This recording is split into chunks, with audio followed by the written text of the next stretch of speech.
Good evening, everybody. I'd like to call the Upper Gwynedd Township Board of Commissioners public meeting for September 29th, 2020 to order. We had a little bit late with some technical difficulties, but I think we're ready now. So with that, we can do the Pledge of Allegiance.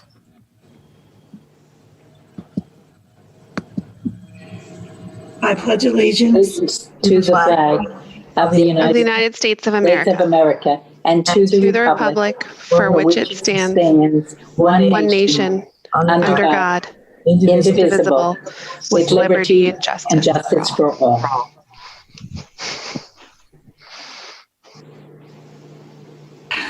Okay, thank you. With that, if we could do our roll call, Ms. Logan. Liz McNaney, President. Here. Denise Hall, Vice President. Here. Martha Similaro, Commissioner. Here. Catherine Carter, Commissioner. Here. Ruth Damsker, Commissioner. Here. Sandra Zadell, Township Manager. Here. Megan Weaver, Assistant Township Manager. Here. Lauren Gallagher, Township Solicitor. Here. Isaac Kessler, Township Engineer. Here. David Duffy, Chief of Police. Here. David Brill, Finance Director. I don't believe he's here tonight. Okay. Van Reeker, Zoning Officer. Here. Everyone's here with the exception of Dave Brill. Okay, thank you, Deanna. Item number 4 on our agenda is a special recognition that we would like to give tonight to our police officers and to our police department. We have some special guests with us this evening. And so with that, I'd like to turn it over to Commissioner Carter, who is our liaison for our police department. Good evening, everyone. Our first guest this evening, I'd like to introduce Senator Marie Collette, who will give her recognition of our Upper Gwynedd Police Department officers. Thank you so much. Thank you. Thank you so much for having me here this evening. And I'm really honored to be here to present Sergeant Royds and Officer Kim with these certificates commending them on the heroism, bravery, and excellence they displayed on August 23rd. Sergeant Royds, Officer Kim, I know I speak on behalf of our community when I thank you for your willingness to put your lives on the line every day for public safety. I'm always impressed with the professionalism and training displayed by the Upper Gwynedd Police Department and its officers. So I thank you for that, Chief Duffy. On behalf of all of the members of the Upper Gwynedd Township community and on behalf of the Pennsylvania State Senate, thank you for your bravery and dedication to protecting and serving. And I don't have the certificates in hand, but I understand they've been delivered to the Township building and will be presented to you, Sergeant Royds, and to you, Officer Kim. Thank you. There they are. You should be able to see it now. Let's get that's the wrong one. So if we can scroll to the one from our state senator, Maria Collette, that would be the next set, I think. One more. There we go. Yes. Okay, great.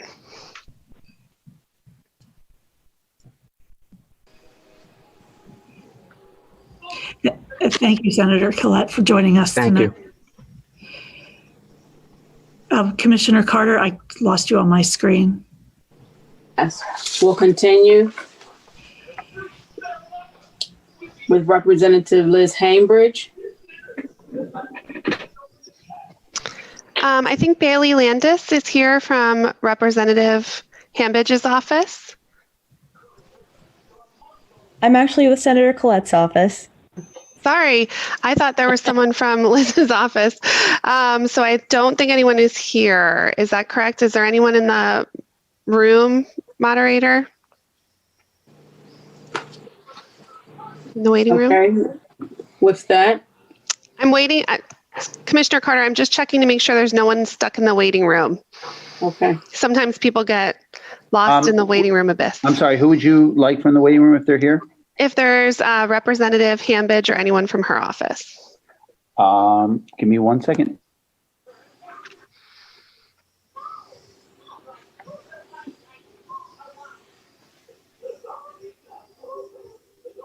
No, there's no one in the waiting room. Okay, great. Well, I will jump in here very quickly just to say on behalf of Rep. Hambidge to thank you again, Sergeant Royds and Officer Kim. I know I work very closely with Representative Hambidge, and I know that she is ever grateful for your sacrifice for our community as well, and offers commendation again on your bravery and heroism. So thank you both. Thank you, Senator.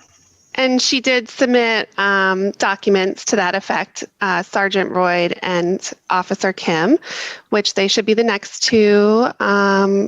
Continue scrolling, please. There we go. There should be more. It's really weird because I can't control the scroll. I can just ask for them to scroll. There we go. There they are. So Sergeant Royds and Officer Kim, there is the citation from the Pennsylvania House of Representatives, signed by Representative Hambidge. Thank you. Thank you. And there, One more. Two more. And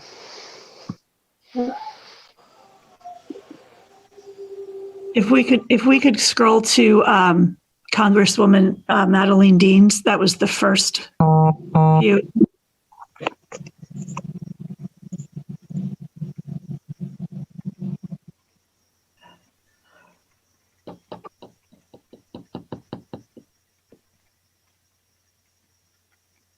Thank you.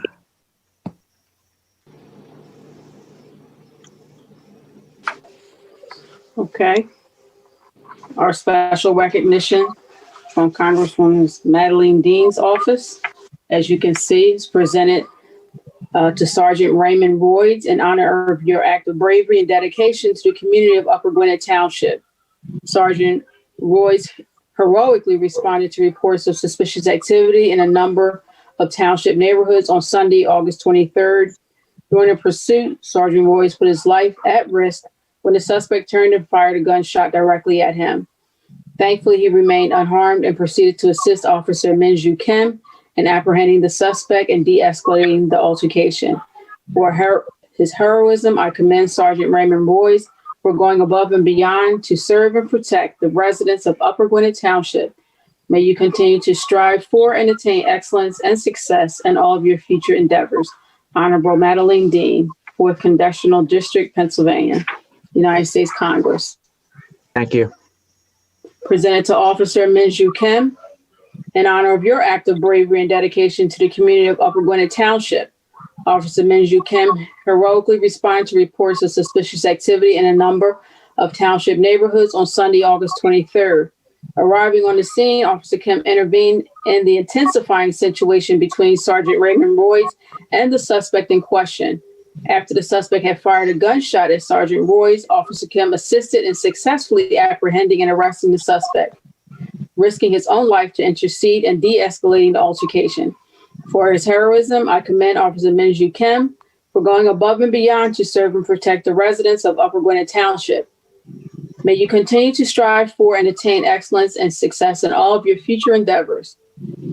Honorable Madeleine Dean, 4th Congressional District, Pennsylvania, United States Congress. Congratulations, Officer Minju Kim and Sergeant Raymond Royds. Thank you. And gentlemen, the Congresswoman is in a vote today, and that's why she couldn't make it. She was going to try to get here, but unfortunately was tied up at that event. So she sent her regards. Thanks. Okay, thank you. At this time, I'd like to make a motion to approve the Township Proclamation recognizing Sergeant Raymond Royds, Jr., Officer Minju Kim, and our entire police department. For the moderators, could you put up the proclamation again? It's the last proclamation in the list that you had.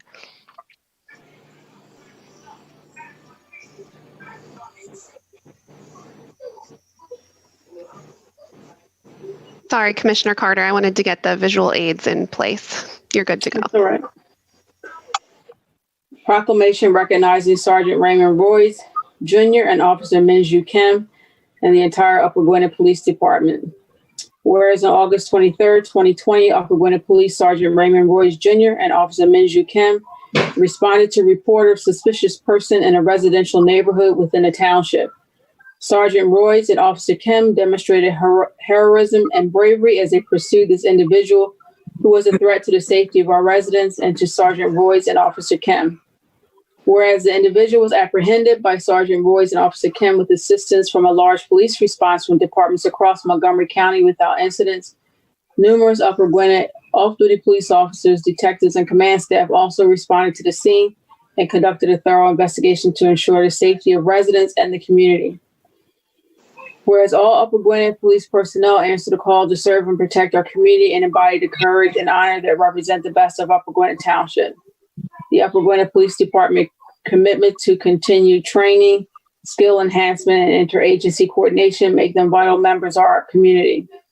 They work tirelessly to protect us and sacrifice so much to maintain and defend civil order within the Upper Gwynedd Township. Whereas the brave men and women of the Upper Gwynedd Township have answered the call to serve and protect by effectively maintaining the confidence, trust, and respect for our community with dedication, fairness, and courage. Whereas the Upper Gwynedd Board of Commissioners want to express our sincere appreciation to Sergeant Raymond Royds Jr., Officer Minju Kim, and to all the hardworking, brave professional members of our police department.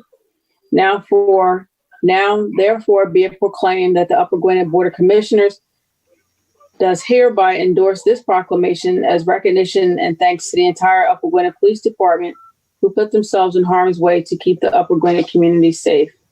Proclaimed this 29th day of September by the Board of Commissioners, Upper Gwynedd Township, President Liz McNaney, Vice President Denise Hall, Commissioner Carter, Commissioner Cimolaro, Commissioner Damsker, Upper Gwynedd Township Manager Zadell. Thank you. Thank you. Chief Duffy, thank you very much. So again, I make the motion to approve this township proclamation recognizing Sergeant Raymond Royds Jr., Officer Minju Kim, and our entire police department. We have a motion to Can I get a approve. second? Do we have Second. we have a second? All in favor? Aye. Aye. Opposed? The ayes so have it. Thank you, Commissioner Carter. Do any of the other commissioners have anything they would like to add before we move on? No? Oh, Denise, or Commissioner Hall, I'm sorry, go ahead. Just briefly, I think all those citations said it so appropriately. I don't think I even have anything to add. I just wanted to say that a heartfelt thank you so much.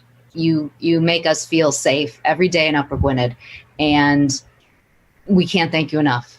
And I'm sorry that this has to be over Zoom and we're all in our basements and we aren't together like this should be appropriately, but thank you. Thank you. Thank you. Thank you. And I second that also. Yes.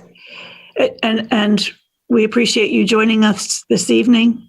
It's nice to see your faces again. And we will have all of the citations. We'll get them to Chief Duffy, who will help us get them to both of you. And Chief Duffy, we'd like to thank you for your leadership as well throughout this whole ordeal, and for your leadership with the police department. We appreciate everything that you do for us. Thank you very much, President McNaney, and we look forward to getting those documents, and certainly the one from the commissioners framed up in our station. Thank you. Thank you very much. Thank you all. Thank you. Yay. Okay, so with that, I know that's And no one has to feel that they have to stay on the call for the whole time. That would be a punishment, not a recognition. So Sergeant Royds and Minju, have a wonderful night. Unless you want to stay, you are welcome to stay, but no one's going to judge you if you can't. All right. Thank you. Thank you so much. Have a good evening. You too, guys. Thank you. Chief Duffy, you have to stay. Yeah, I know. I was listening for my cue, but no, it's okay. No, sorry. I know that's going to be hard to follow, but we have Senator to. Collette leave? Yes. Senator Collette, you get a chance to thank her. Okay. Yeah. So with that, we'll move on to number 5 on the agenda, and I'll turn it over to Solicitor Gallagher. Thank you, President McNaney. The board did meet in executive session on September 17th to discuss matters of collective bargaining. and also on September 29th to discuss matters of collective bargaining, personnel, and litigation. Thank you for that. Next on the agenda is item number 6, which is public comments and concerns. We ask if there's any residents that would like to make any comments, and if so, that they please state their name and address so we can have it for the record. Do we have any public comment? There's no public comment. Okay, thank you. Next on the agenda, I will close the public meeting and we will go into the public hearing for, and I'll turn it over to Commissioner Hull for this public hearing. Thank you, Commissioner McNaney. Can I interrupt for just one moment? Do we have our court reporter? Yes, I'll bring the court reporter in. Thank you.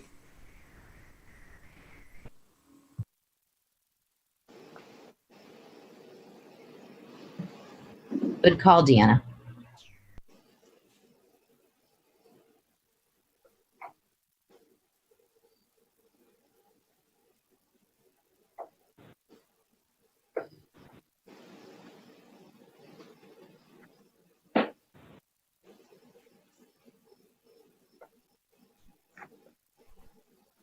Court reporter should be in the room.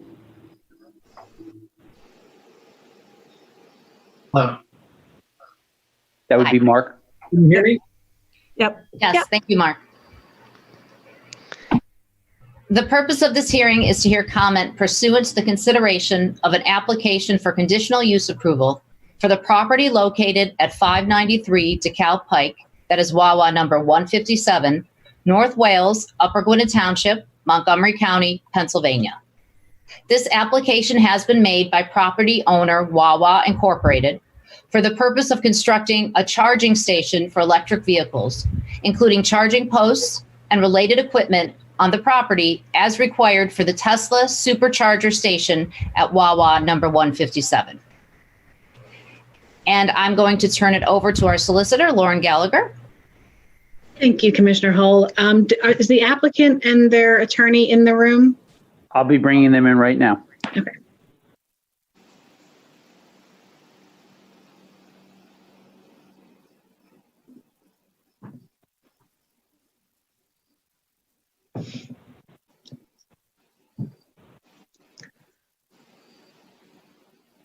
The applicant and attorney are in the room.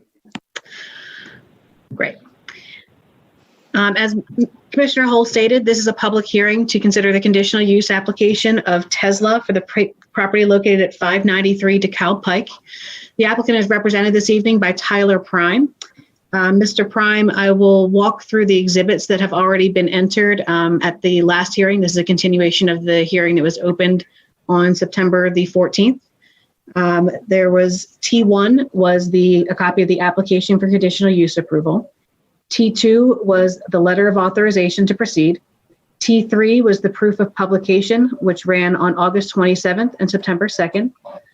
T4 was the Upper Gwynedd Township Planning Commission review letter.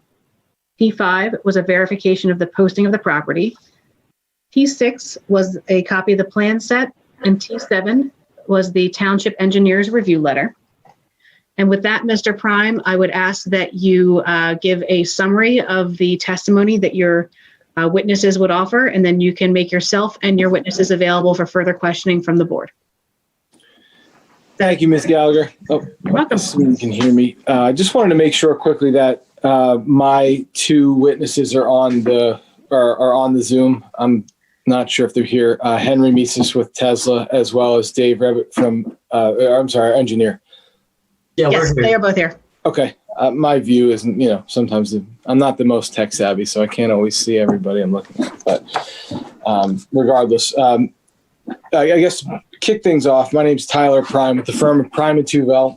I represent the applicant in regards to this conditional use hearing. I just quickly wanted to thank Ms. Gallagher. She caught me up to speed thoroughly on the prior meeting and was immensely helpful in kind of where we were lacking, what we were missing, and what we needed to cover, kind of start to finish for this hearing to proceed. So essentially, the board's, I guess, familiar with what's happening at the site, but the site's an existing Wawa, already built, operating, and Wawa has a relationship with Tesla to provide these supercharging stations throughout the Northeast. Henry could correct me if I'm wrong, but my understanding is it's just in this area. Obviously, Wawa is located primarily in Pennsylvania, New Jersey regions, as well as a little bit further down south.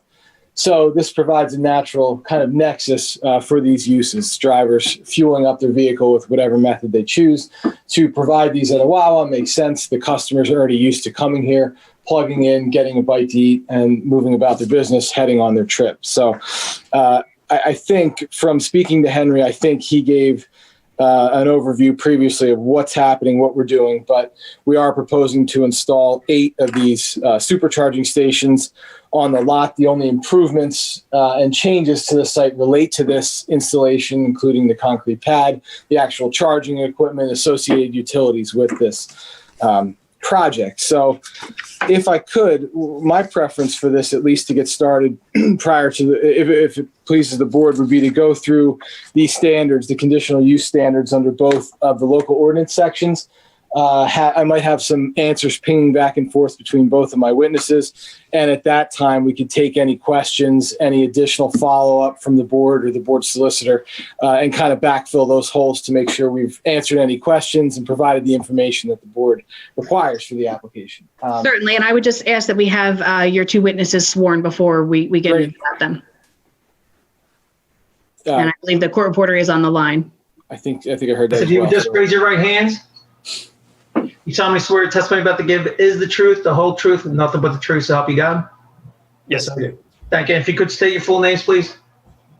Mr. Lysis, please.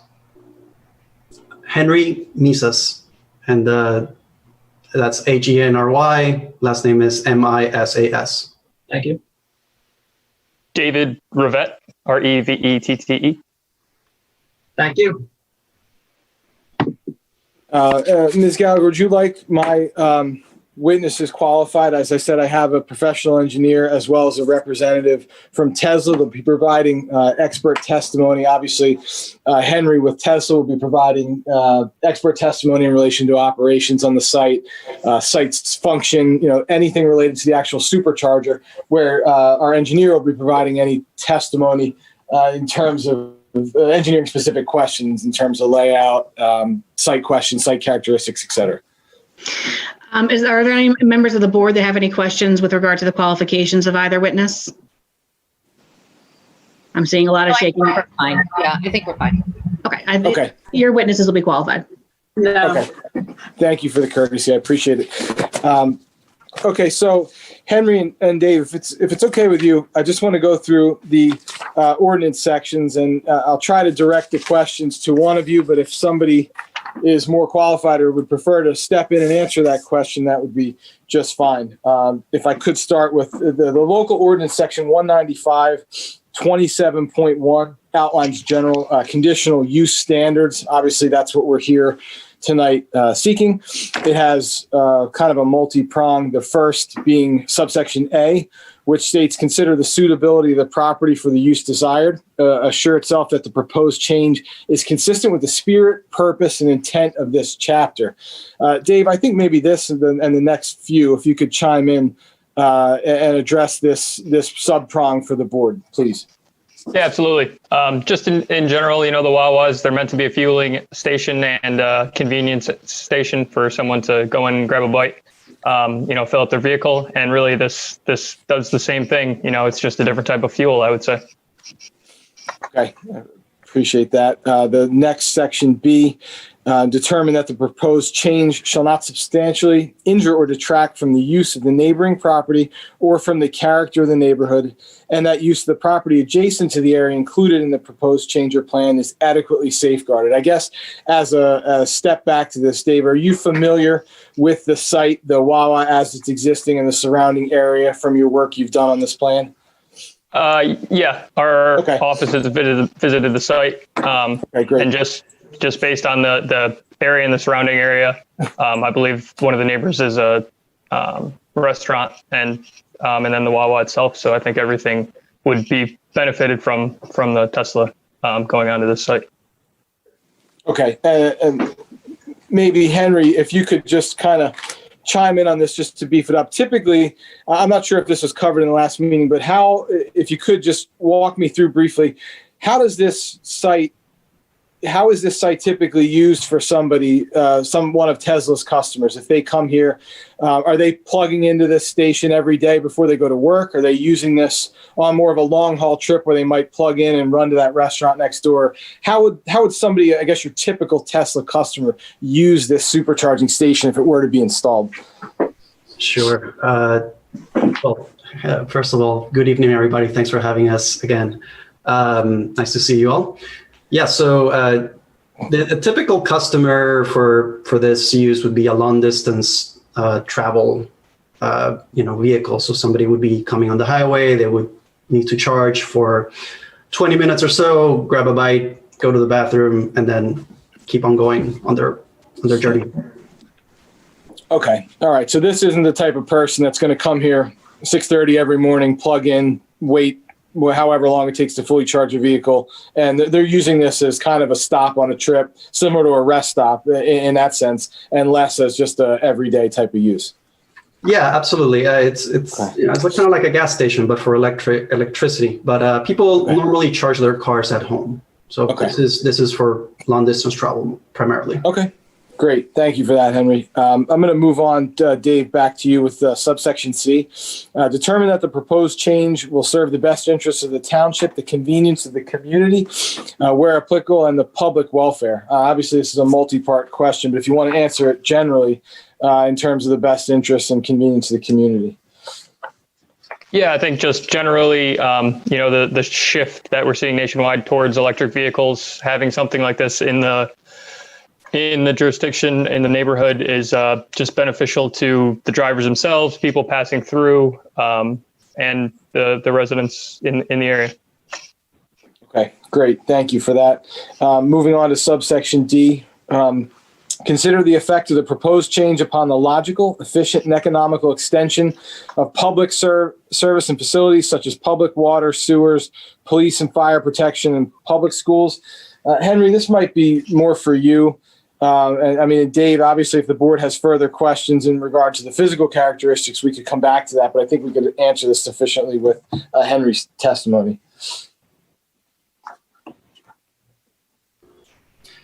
Well, sure. Again, as a gas station that is fully developed, there's ample services already coming to this facility, and we are only an electric charging station. So all we need is electric utilities. That's it. No water, nothing else on that regards. And as far as, police and fire protection, we did receive some questions, some written questions. Do you think, Tyler, we should go over those now? I think that'd be okay. We could certainly stop it in here. It fits loosely, with this question. So it might be helpful to address it and then just acknowledge those questions later that they were addressed here. All right. Yeah, let's get them out of the way. Should I just go over them one by one? Please, go ahead. I think that's fine. As they're written, the board's aware of it as they submitted the questions. Great. So, the first question is, Tesla operates 2,000 stations worldwide. Have they provided any historical safety data on fires and other failure incidents? So, we do not have historical records on fire safety data and other failure incidents. But that said, the vast majority of our 2,000 stations to date have operated without safety incidents. Fires do occur sporadically due to various things such as, utility line failures, and that sort of thing. And in those cases, first responders have been able to manage the issues effectively and, without injuries to them or the public. The second question was, is there a plan in place for procedures and training for the store operator in the event of an incident? So what I would first say is that, I'll just clarify that the host site's personnel does not have responsibilities to operate or maintain the supercharger station.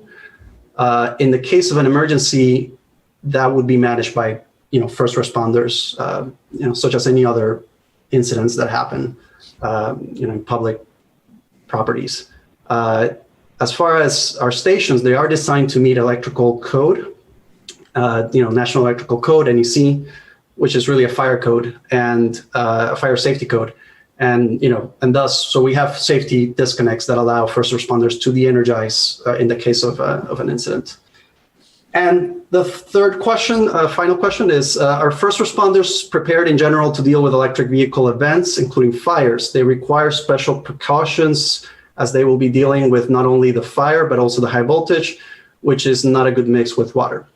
And so what I'll say is, first of all, in a more general sense, electric vehicles from many manufacturers, I would say most, if not all manufacturers, have been around for many years at this point, at least a decade, maybe more.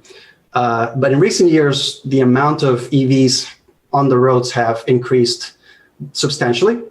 So while I cannot comment on, specific local agencies, I can definitely say in general, first responders are aware of the hazards and they're training to respond to electric vehicle events. And then finally, Tesla does publish comprehensive information for first responders online at tesla.com/first responders. And just to clarify, this information is specific to Tesla products. Okay. All right. That's great. Thank you, Henry. Just real quick, Dave, if you could kind of jump back in on D. The back half of that question, the extension of facilities, public water, sewer, that stuff's existing at the site to date, correct? The Wawa's open and operating, and to power this station, I mean, you're pulling it to an existing operating fueling station, right? This isn't, is there anything out of the ordinary powering this at this Wawa versus would be a different, say, a new raw piece of land? No, like Henry said, really the only utility that needs to be brought to the site is electricity, which is coming from an existing utility pole, which is just adjacent to the site. As for sewers, no need for a sewer. Storm sewers are all existing. Everything on the site is existing. Otherwise, on the utility half. Okay, that's great. And then the last question: consider the suitability of the proposed use with respect to whether the use would materially increase traffic congestion on the streets and assure adequate access arrangements in order to protect the streets from undue congestion and hazard. Dave, if you want to tackle this one as well. Yeah, so, I mean, really, it's just a question of, if this site would significantly increase the general day-to-day traffic. And it might be a question just for Henry for the needs that they see in this area. I mean, obviously, they're putting this there for a reason, but just from my general experience with these, this site wouldn't be there wouldn't be lines lining up for this. That's not what Tesla puts these in for. It's really to meet a need. But I would let Henry kind of chime in on that as well. Sure. So Henry, why don't you just touch on that briefly? How did Tesla, I guess, decide on this site, and maybe how did they choose the number of stalls? And do you feel the 8 stalls would be sufficient for the needs pulled to this site? Sure. Well, it's only 8 stalls. It's not that many, considering, we do stations that are 40 stalls plus. There's definitely a need for charging. There are Teslas in the area and that travel through the area. And so, this is just a dot that makes sense because of the proximity to highways. We'll grab some local use, but, it's a good location. Wawa, it's a great host for us. And, this will satisfy the needs for the next few years for sure. But we will, expand. We have more stations in the area coming up. I'm not going to name sites that are coming up, but we're definitely expanding very rapidly. So, this won't cause traffic issues. Okay. The second prong of the conditional use standard is the specific zoning standards in this commercial zone. They're found in the local ordinance at 195-22(9) subsection A. And within that, again, there's 5 subsections. I think The first one, the lot is comprised of sufficient area for the internal parking and circulation of employees, contractors, suppliers, patrons, guests, and customers. Dave, if you want to touch on this one, you're familiar with the previously approved as-built Wawa construction plan, delineating the parking stalls and all of that. Could you kind of talk to this point about the parking and circulation for the users of the site? Yeah, so previously approved, just from the parking standpoint, the required amount of spaces just based on the township qualifications and calculations is 47 spaces. There are 90 existing, so it's well over parked. There's plenty of excess stalls. So the use of 8 of those stalls will not be a detriment to the overall site. And on the site itself, it's a very large site. It's, the net area of the lot is 102,000 square feet. And the area which the supercharger station and footprint which we'd be using, which would include basically the stalls that they would be parking in and equipment, which is mounted on concrete pads, is roughly 1,800 square feet. So well under the large area of the site itself. Okay. Are there, as part of that question, there's suppliers, contractors, et cetera. I guess beyond the initial installation, are there suppliers and contractors typically required to use the facilities to access the supercharging station? No one day to day. I might let Henry jump in, but maybe a tech from here, here and there, just to service the site as needed. But it's not a day to day thing. And once construction is over, there wouldn't be anyone daily there from Tesla. Okay, I think that's sufficient for the spirit of that question. For number 2, the lot is comprised of sufficient area for the operation of the requested principal uses. I think you already kind of touched on this, but maybe just reiterate. Yep. So like I said, the site itself is 102,000 square feet. The area which Tesla would be utilizing, stalls and some equipment area, is about 1,830 square feet. Okay. All right, great. The subsection 3 of the ordinance, the multiple principal uses are compatible and will not conflict. Kind of the same thing. I think Dave and Henry, how do you see these uses kind of cooperating and not conflict? Yeah, like we said, it's very similar use. People are going to be going there for a bite to eat or to fuel up. The type of fuel might be a little bit different, but generally, I think people would be there for the same reason. Okay, great. Subsection 4: multiple principal uses are not permitted to include residential use. Dave, isn't it correct that I don't believe a residential use is any part of our application, so this wouldn't apply? That's correct. Okay, and then 5, the total required parking on the lot should be the sum of each use's individual parking requirements in accordance with subsection 195.28, except that the parking requirements for commercial lots developed with 5 or more establishments so comply with 195.28.11. If you could just put that space count back on the record again, that'd be helpful. Yep, required is 47, and per the site plan that was approved, it's well over parked. It says here 90 was approved here, but there's well over 80 plus sites or 80 plus parking stalls there. Okay, Henry, I guess just quickly, did you have anything to add in regards to the use of the site, in regards to the Tesla installation? Anything else for the board to consider before we close out our portion and turn it back to the board and their professionals for comment or questions? No, I think we've covered it. Thank you. Okay. All right. Thank you. So, Ms. Gallagher, members of the board, I think that concludes at least our direct testimony. We'd be happy to field any questions and answer in any amount of detail that the board would require. Great. Thank you so much, Tyler. And thank you for that thorough presentation. That answered a lot of my questions. Just one point I wanted to bring up, which actually Henry talked about last week, and we talked to the Planning Commission meeting. The Planning Commission's one concern was because that is such a busy area and because there are so many people parking just to use the Wawa, parking for gas, now parking for the electric gas as well. Not electric gas, just electricity, sorry. Because of that, there was concern just about the safety of pedestrians, people walking, because there was a lot of pedestrian walk there just from all the activity.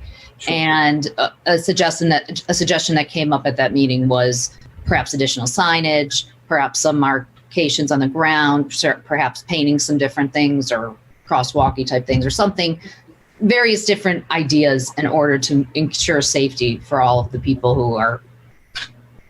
Sure. So I just wanted to make sure that I just noticed you didn't bring that up at tonight's presentation. And I just wanted to make sure that that is something that still is in your peripheral as when you are installing them and talking with Wawa about all of that. Sure. I think that's a question for Henry, but typically what we see, since this is far above my pay grade, I like to say that the Tesla, in this case, would work with the town's professionals to, establish what they think would be required, what they think would be useful, and install them as needed during the construction phase of the project. Great. I'll just chime in there. Yes. So we did, and our plans already reflect the suggestions of the engineer. Wonderful. Okay, great. We appreciate that. Thank you. Do any other commissioners have any questions for anyone on this panel? No? Okay. Do we have any public comments? There's no public comment. Thank you so much. I would like to make a motion to close this public hearing. We have a motion to close. Do we have a second?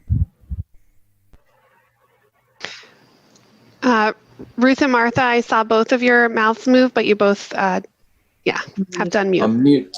I'll second. We have a Clyde so moved. we have a second and a third. All in favor to close the public hearing? Aye. Opposed? That public hearing for the Tesla is now closed. Great, thank you.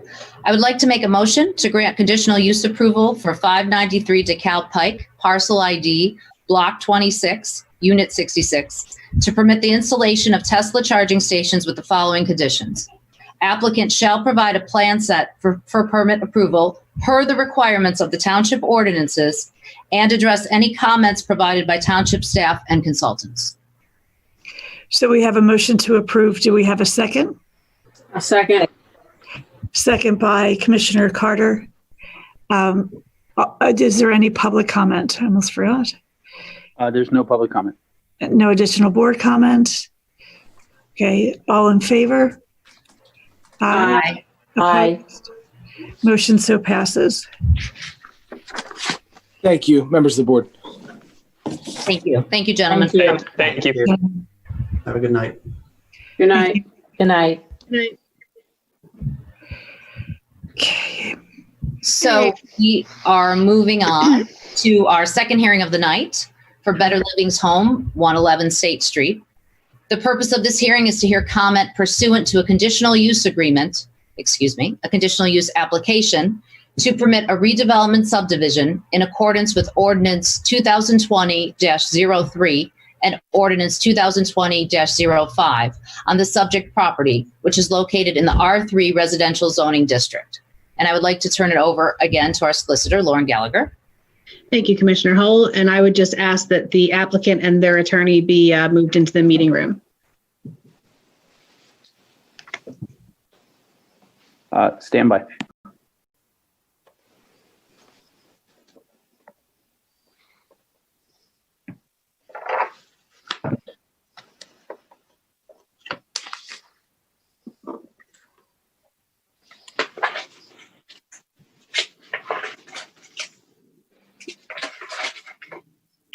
Stand by, hold on.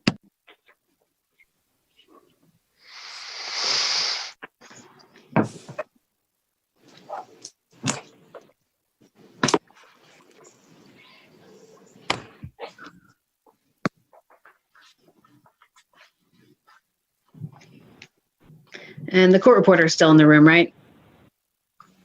Okay, Yes, I am. great.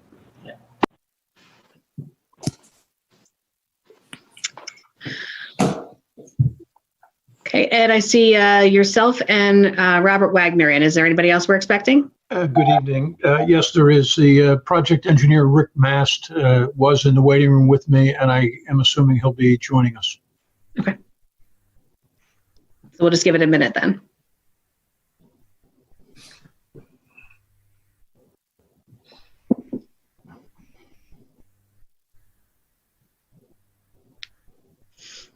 Are we looking for Mr. Mast?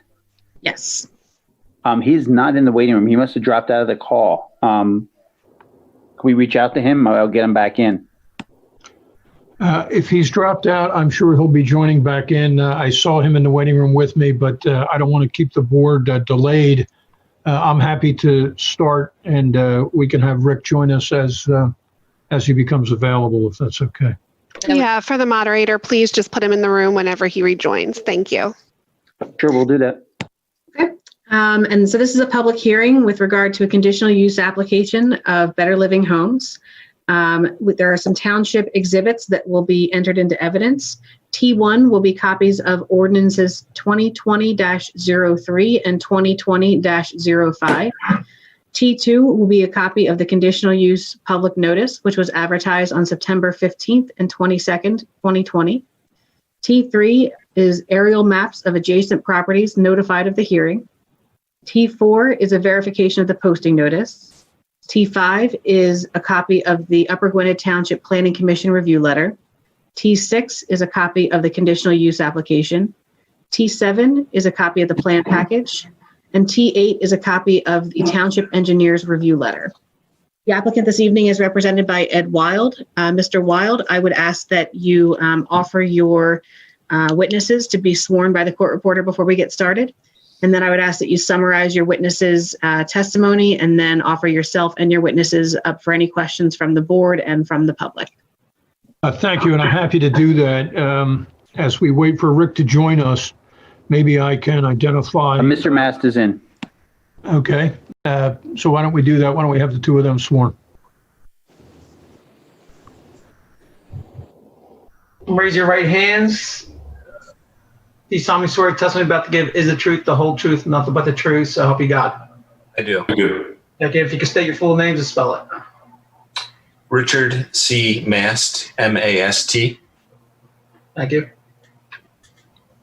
And Mr. Wagner? Robert Wagner, W-A-G-N-E-R. Thank you. And with that, I will try to identify the exhibits that we marked as an applicant. Some of them are going to overlap or duplicate some of the board exhibits, but we marked or submitted as Exhibit A1 the conditional use application. Attached to the conditional use application are 3 deeds.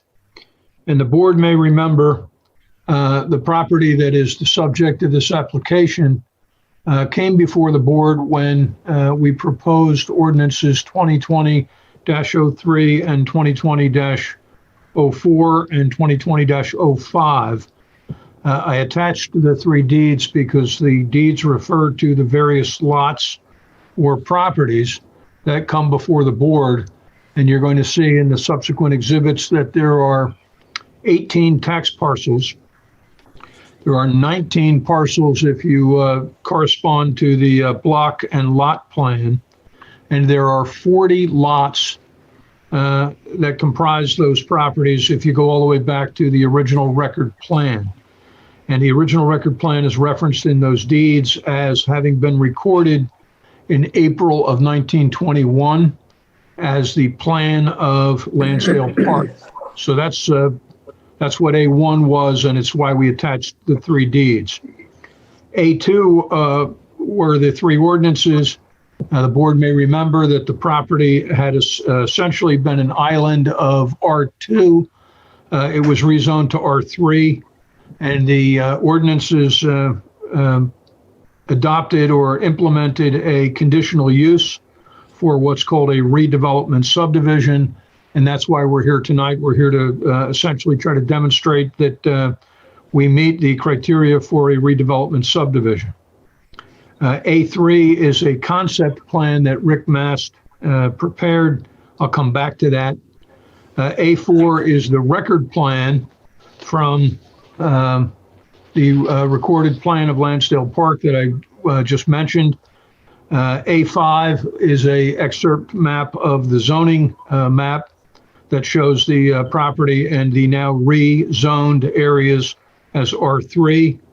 A6 is a copy of the tax map that refers to the lots as I indicated. A7, a Montgomery County block plan and map. A8 is a rendering of what the houses are going to be proposed to look like, and I'll come back to that. And A9 is a review letter from the township engineer. So if called to testify in a conventional fashion, and if I asked Rick Mast questions that were designed to elicit answers, Rick would tell you that he is a professional engineer, that he was retained by Better Living Homes and Rob Wagner for purposes of trying to evaluate how this property might develop. It's an odd property for all the reasons that I just indicated. And as you're going to see, it contains and/or adjoins paper streets. So while I'm talking, if we could pull up the concept plan, which was Exhibit A3, I think that would be helpful. And while that's happening, Rick would tell you that he visited the property, met with Rob, reviewed the zoning and other ordinances, examined the neighborhood. If we could scroll down to the actual plan.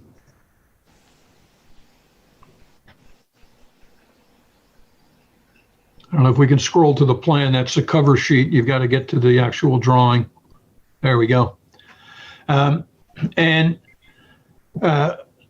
Rick decided or was asked to help coordinate how this site might develop. We determined that the way to proceed was to ask the township if we could attend administrative or professional staff meetings. You can see that some of the adjoining properties are multifamily, some are quadruplexes, and we explored a number of ways that the site might develop. Rick prepared a number of different concept plans, some of which showed twin dwellings, some of which showed townhouse dwellings, and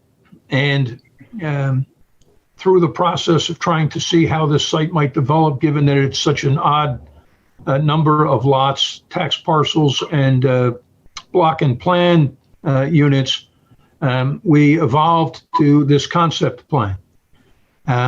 From that concept plan, we proposed the ordinances that were adopted. They have both specific criteria in them for the conditional use. And of course, as your prior hearing just demonstrated, there are general criteria applicable to all conditional uses. So Rick and Rob had the plan evolve. Rick and Rob asked for a meeting with some of the township residents. They went over the plan and tried to listen to and implement suggestions or revisions that might make sense and also allow an integrated development. The idea being that we did not want to develop the lots in any chronological or ad hoc consecutive fashion. Rather, we wanted to have the property develop as a comprehensive neighborhood all at the same time with a consistent theme, with stormwater management improvements, with a proposed homeowners association, and in some fashion that might address the concerns that we heard both from the administrative and professional staff reviews and from the neighbors. And so that has taken us to where we are now, which is a pending conditional use application. What I would like to do, if I could, is call Rick to ask him to effectively take the ordinance criteria and compare and contrast them to the plan that's in front of you, orient you to the site, and walk through those criteria. So if there's no questions about why we're here or what we're seeking, I'm happy to call Rick and ask him to orient you to the site. So Rick, if I asked you questions that were designed to elicit answers from everything I said so far, would your testimony have matched my summary of how we got to where we are? Yes, it would. One very minor change. I believe the plan you referred to as Lansdale Park is June of 1921, not April. That's the only minor revision. Okay, thank you for that. Now, using that plan and using the ordinance criteria, can you, without me asking you a series of questions, can you just compare and contrast your plan to the ordinance criteria and demonstrate, in your professional opinion, whether this plan satisfies those criteria, please? Yeah, and I'll quickly run through all of the criteria which were created through Ordinance 2020-03 and 2020-05, and basically created Section 195-13C, which allows the redevelopment subdivision by conditional use. There's several criteria. First is that the tract shall be located in an R3 zoning district. Again, there was Ordinance 2020-04 amended the zoning map and did add this parcel, the collective parcel, to the R3 zoning district. So we do comply with that condition. The parcels assembled for redevelopment as a redevelopment subdivision must be part of a prior subdivision plan approved and recorded prior to 1942 and must contain at least 10 undeveloped and non-conforming lots, commonly called movie lots, from the prior approved plan. And as Mr. Wild mentioned, this plan does comprise 40 lots from a plan that was developed and recorded in June of 1921. So we do meet that standard as well. The tract shall have access to an existing improved street. As you're looking at that concept plan, State Street would be to the left-hand side of our property. And as you can see by the aerial photograph, it is a fully improved paved roadway. Our proposed subdivision will take access through a newly created private P Street or a court, and it will have access to the improved State Street. So we meet that condition. That was A, B, and C. I'm at D now. The tract must contain or abut in whole or in part an undeveloped street, commonly called a paper street. There are two that are either within our tract or that we abut. Roosevelt Avenue is a paper street. It's been previously unopened, was never dedicated to Upper Gwynedd Township. It is exactly where we are proposing the access point to State Street and where the straight section of our proposed P-loop street is. And there's also Franklin Street, which is, as you're looking at the plan at the bottom of the site, again, that paper street was never improved, never opened. So we have two paper streets as part of our property. So we meet that condition. E, minimum tract size must be at least 1.5 acres, and F, the maximum tract area is 5 acres. We have since surveyed the property, and collectively it is 2.34 acres, so it satisfies both of those conditions. The maximum density, G, that is allowed, no more than 5 dwelling units shall be permitted per developable acre. That would equate to 11 units allowed on this tract. We are proposing 9, so we do not exceed the maximum density allowed by this conditional use. All of those requirements, A through G, were subsection 1 under 195-13C. Subsection 2 requires that only single-family detached dwellings containing not less than 1,500 square feet of living space per unit shall be permitted. We are proposing all single-family dwellings. The architectural renderings that were provided also satisfy the minimum dwelling unit area of 1,500 square feet. Subsection 3, area and bulk requirements. The minimum front yard setback is 25 feet from a street. We do satisfy that with all 9 lots. Minimum side yard of 10 feet. Again, all 9 lots will satisfy that requirement. The minimum rear yard is 35 feet.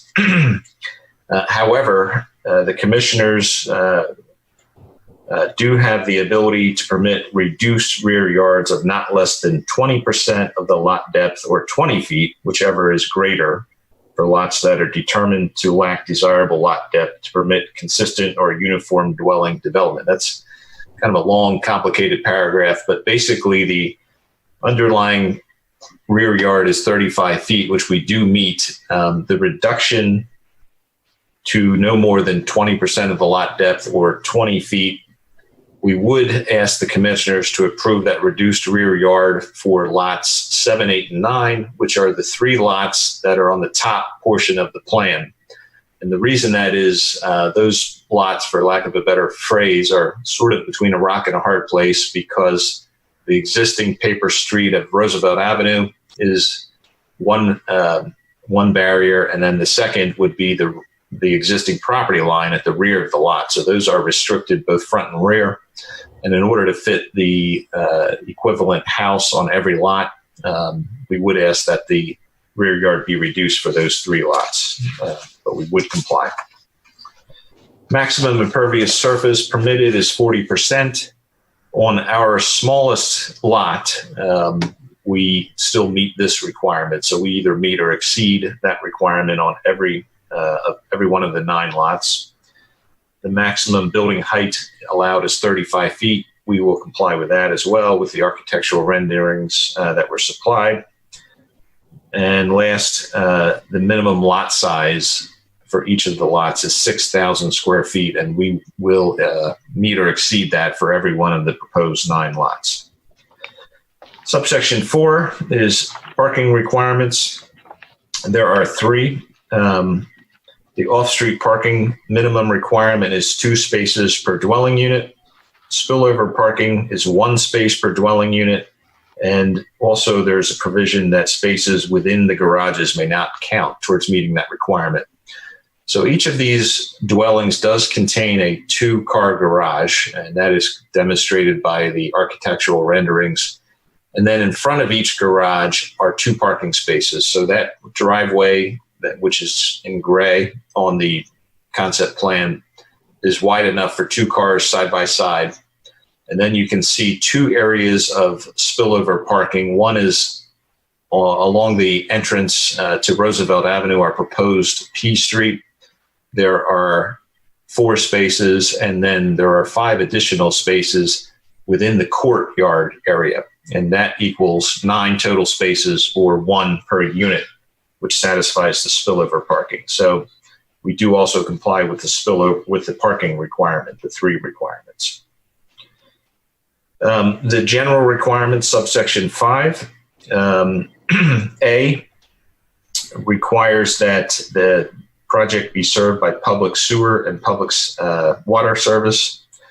During our due diligence and initial investigation, we contacted North Wales Water Authority.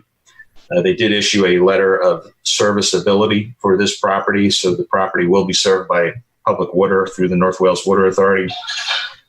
We have also had preliminary discussions with Upper Gwynedd Township. There is a unique situation here with sewer in that the township is in the process of a sewer upgrade, which will divert sewer in this part of the township from what was previously known as the Upper Gwynedd Tellmenson Municipal Authority plant to the Upper Gwynedd plant. When that project is complete, this project will be served by the Upper Gwynedd Township sewer plant. And initial discussions is that there is an adequate capacity for this project. Streets within the redevelopment subdivision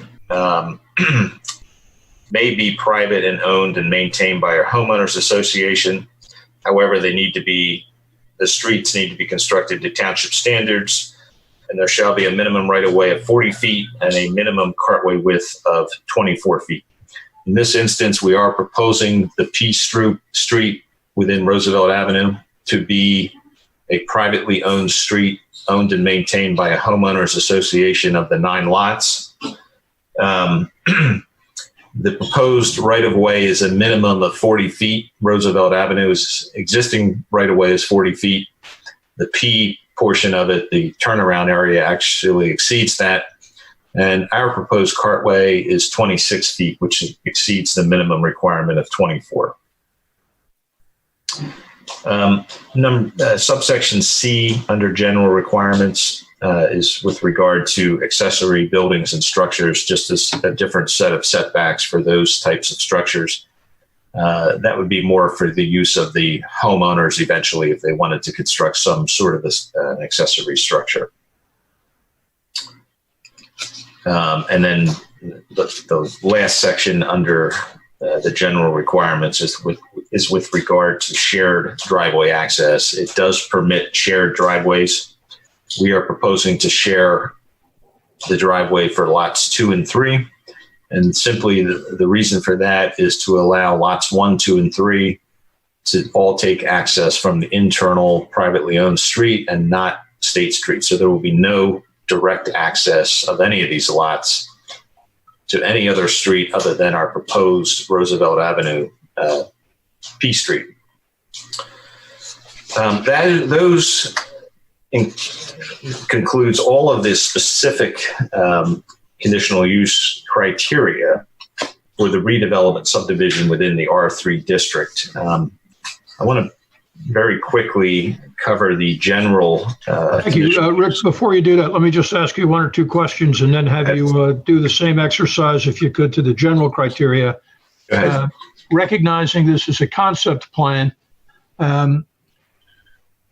it is your intention and the intention of Better Living Homes to follow the conditional use if the board were inclined to favorably grant it, with a subdivision land development plan that would go through the typical subdivision and land development review process. In the current context of this being a conditional use, have you had an opportunity to review the township engineer review? And could you make a comment or two about the applicability of the future subdivision land development process and the issues, if any, raised in the township engineer review? Yes, I can. The township engineer, Remington and Burnick engineers, issued a review letter of our 2 plans dated September 9th, 2020. There's a number of comments in there, and I would say almost all of those comments deal with what are typical land development issues that we would address during the next phase of the approval process for this project. So if the board would favorably grant the conditional use, we would follow up with an application submission of fully engineered preliminary subdivision and land development plans, and we would intend to address all of the issues contained within that review letter, specifically issues with regard to stormwater management, how we're handling that in some greater detail. We are comfortable with being able to adequately handle those measures with our proposed development, but we will provide the necessary detail when we go through the land development process. I will mention at the end of the letter, there's a section entitled Requested Variances, and I want to clarify that there are no requested variances that we're aware of at this point with this project. With the passing of ordinances 2020-03 and 2020-05, we don't believe we require variances for this project. We also don't believe that there would be an open space requirement, which the township engineer mentioned, which might have been applicable prior to those ordinances being enacted. So we don't believe there's any zoning relief required. Okay, and I interrupted you before. You were about to now compare and contrast your plan to the general conditional use criteria applicable to all conditional uses. Can you pick up where you were about to head and compare and contrast your plan and express your professional opinion about whether, with the reasonable use of typical or standard or expected engineering practices that you just identified, how the general conditional use criteria might be applicable? Yes, and within the zoning, there's section 195-27.1, conditional use standards. And as Mr. Wild said, these would apply to any conditional use proposed within the township. There are 4 criteria, 4 standards listed, A, B, C, and D. A is to consider the suitability of the property for the use desired, assure itself that the proposed change is consistent with the spirit, purpose, and intent of the chapter. I believe we comply with that. This is a single-family development in a residential area, so we are basically the same uses that exist all around the property. In fact, there are higher density uses nearby the property abutting us. There's up to quadruplexes, and nearby on Jackson Street, there are townhomes as well. So it is consistent with the uses around the property. B, determine that proposed change shall not substantially injure or detract from the use of neighboring property or from the character of the neighborhood, and that the use of the property adjacent to the area included in the proposed change or plan is adequately safeguarded. In this particular project, we believe we've done a lot of upfront legwork to ensure that that is the case, working with township staff, meeting with many of the residents to hear what their concerns may be, but also we are, as I mentioned, with the first criteria, proposing a development that is much like what exists out there. It is single-family residential development in a primarily single-family and a residential neighborhood. So we do not believe it will substantially injure or detract from the use of the neighboring properties. C, determine that the proposed change will serve the best interests of the township, the convenience of the community where applicable, and the public welfare. We believe in this particular case it certainly does. As we mentioned, this was a property that was subject to a former plan developed in 1921 containing as many as 40 lots and 19 tax parcels. In a somewhat haphazard arrangement, we believe that the current arrangement with 9 lots and controlled access and our parking arrangement is superior to what potentially could have been done on this property. D, the last item, consider the effect of the proposed change upon the logical, efficient, and economic extension of public service and facilities such as public water, sewer, police, and fire protection.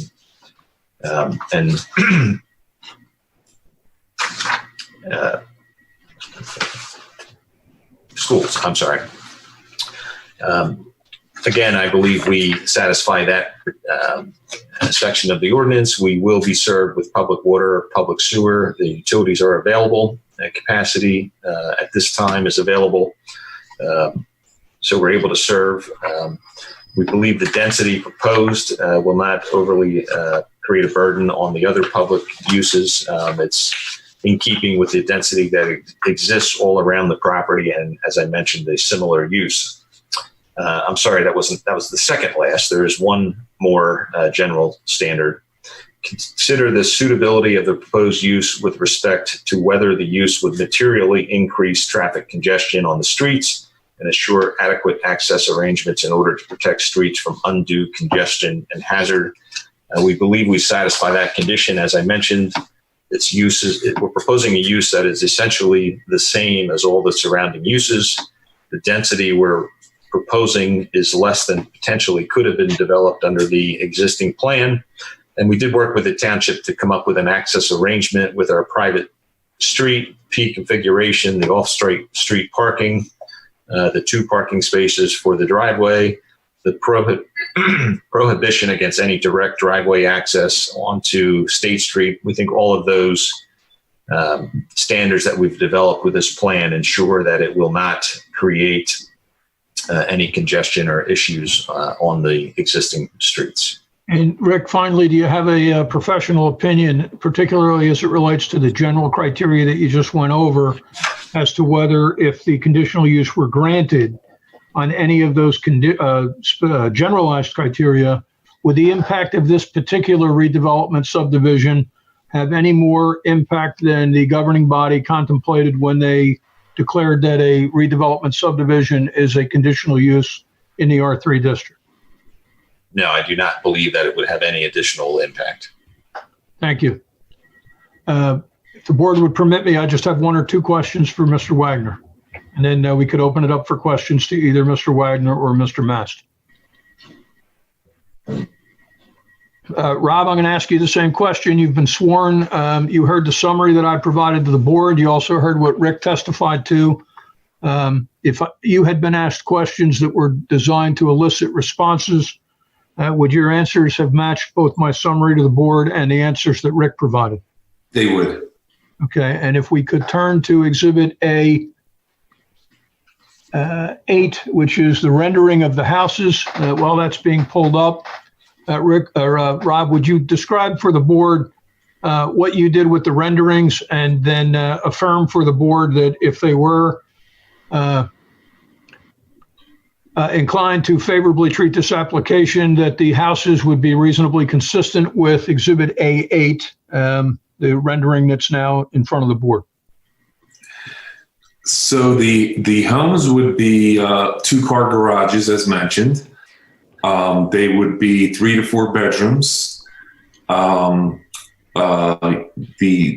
family room, living room / study area, consisting of a minimum of 1,500 square feet or larger. Majority of them have, stone, some stone, should I say, and siding. They are up-to-date designs, and the floor plans would match those up-to-date designs as far as the elevations go to today's liking, should I say. Thank you. I don't have any other questions. That would conclude the examination of Mr. Mast and Mr. Wagner. Mr. Wild, as the board is gathering its thoughts and will be asking some questions, I just wanted to clarify a couple of points. You're asking for the admission of exhibits A1 through A9 in this evening's transcript? Yes, we are. Okay. And your client has also indicated that you're looking, in addition to the conditional use approval generally, you're looking for the reduction set forth in section 195.13C3C for a reduction in the rear yards for lots 7, 8, and 9. That's correct. Okay. And obviously you had indicated that this would be subject to further preliminary and final land development approval, and you would agree that that's going to be subject to the full review process of the township in compliance with all township ordinances, township staff review letters, including the fire marshal, the sewer department, and the township engineer, as well as all the other review departments? Yes. And I have one other condition that we would volunteer if you didn't highlight it, but the testimony noted that it would be our expectation that Roosevelt Avenue or Roosevelt Court would be administered by a homeowners association, and in the future subdivision land development review, we would be pleased to submit for township review and approval the appropriate HOA documents. Okay. So let me just ask this question. Those 3 setbacks that they are asking for approval for, that happens with the land development plan, correct? Or does that happen tonight? They're asking for approval for that tonight, and it'll be subject to compliance with all the other provisions of the SALDO. So if for some reason they can't meet that requirement plus the conditions of the SALDO, then they would have to come back for waivers of the SALDO. But this is part of the zoning ordinance and part of the conditional use approval process. Okay. So then my question is, Isaac, what are your thoughts about that? These are the properties you're referring to with the rear yard setbacks request? Yes. Yep. I mean, their proposal for that request seems to be just to have the homes the same size throughout the 9 lots, if that's my understanding correctly. Is that right? If the applicant can answer that? Yes, if the moderator who's handling the exhibits could go back to the concept plan, that's exactly correct. And the reason that we would prefer that the board reasonably or consider that tonight is so that when Rick goes to prepare the subdivision land development plans, he would know with some certainty what the rear yard is for those 3 lots. Otherwise, we would have to show we'd at least faced with the prospect of having to show an increased rear yard, which would diminish the size of those homes. And which 3 homes are these? Go ahead. Which 3 are these? It's the three lots at the top of the plan. So if you entered the neighborhood through Roosevelt Avenue, it'd be the three houses on your left. Okay. And that would be the consideration of the board. I know when they were before the planning commission, they didn't have objection to the way the conceptual plan was laid out there. I will point out the rear lots for those three on top, the lots that are on the other side of those lines, at least from this aerial as it's visible, are, have things that are kind of towards the back of their properties as well. So the intent of that offset for the rear lots is to have that adequate space for it to be consistent throughout the zoning district. That's something for this particular case. If we wanted to have more of the consistency throughout these 9 lots, I could see them having that request. But otherwise, it seems to be merely just to be able to put the larger homes on those lots up top. But all 9 of the homes are going to be the same size. Rob? We would like them all to be the same size, yes. But you need the setbacks to be changed then in order to do that for 7, 8, and 9. Yes. And how much less setbacks will the rear be? What will they be? Rick, you want to take that? Yes.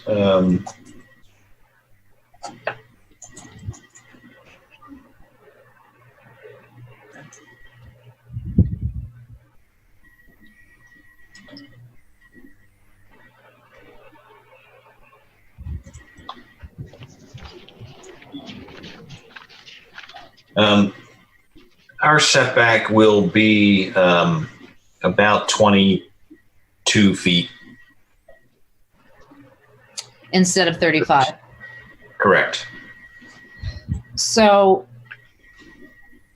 my only concern about that is those are the 3 houses that directly abut up to the neighborhood properties, right? So there's the paper street for the other 3.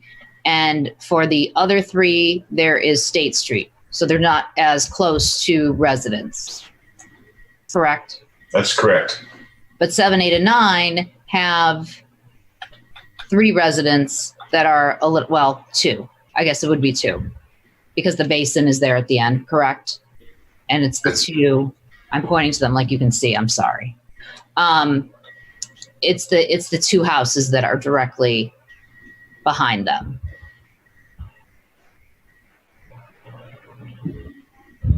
It really, Denise, is I think, the guys correct me if I'm wrong, but I think it's the 2 out of 3 that are directly behind them.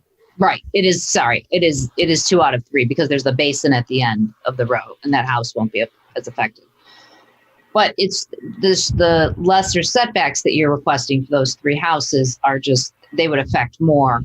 They'd be closer then to the residents living in the other 2 houses. That's all. That was my concern. Yeah, sure.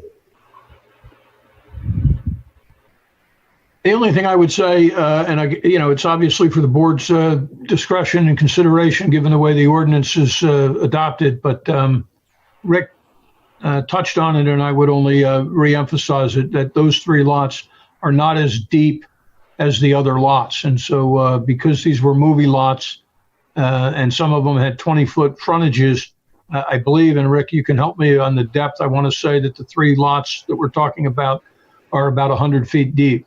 And so those 3 lots don't have the same lot depth as the rest of the homes. And so if we could make the lots longer, we would or could, but we were sort of trying to adhere to putting the paper street or putting the improved street over the area where the paper street is. Right. So you're saying that something has to give.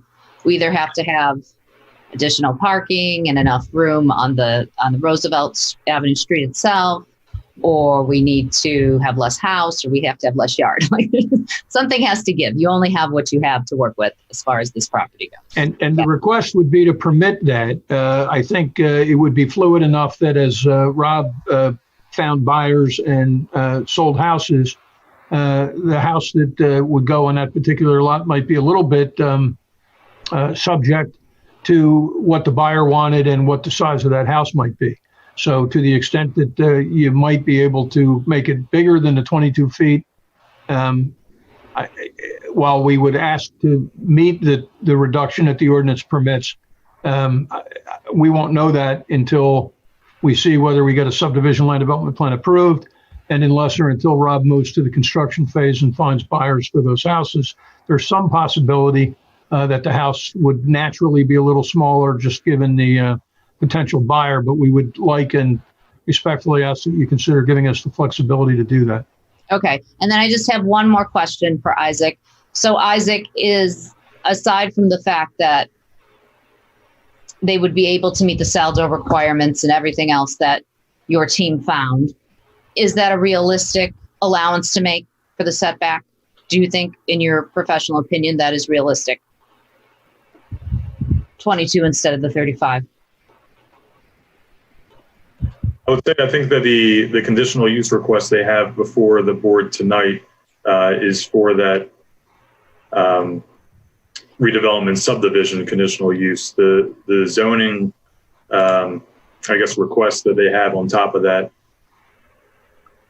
at least from what was explained tonight, seems to be more of a convenience, if you will, to have that same size house in the lot, even though it doesn't quite fit in there.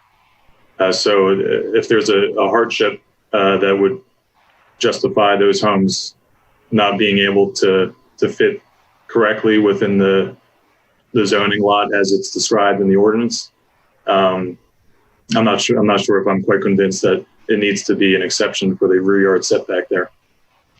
The only thing I would add, and I hate to jump in, but if we're going to be a little precise about this, the ordinance does not require hardship, and this is not consideration for a variance.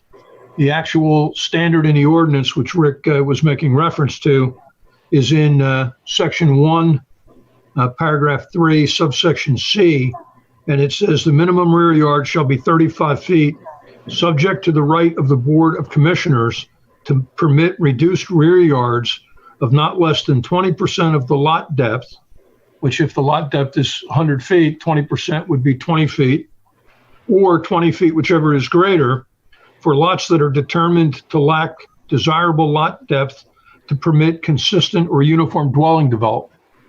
So I would suggest respectfully that it actually meets the ordinance, it satisfies the criteria, and any concept of hardship is not a match to the language in the ordinance. I believe it is a permissive reduction within the discretion of the Board of Commissioners if they determine that those lots don't have sufficient depth.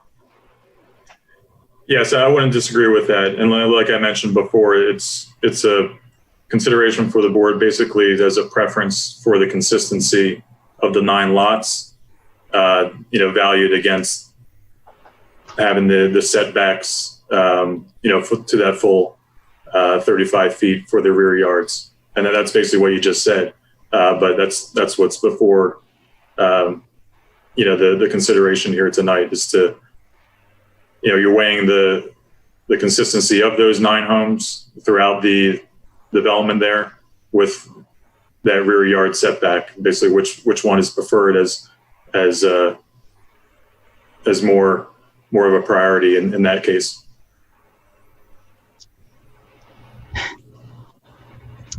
I'm going to be honest. I really thought that this was something that we would talk about during land development. So I'm really just considering that component of this proposal right now. And it's just not enough time for me to make a decision on that. So I just need to think about it a little bit more, and I need to do a little bit more research on it.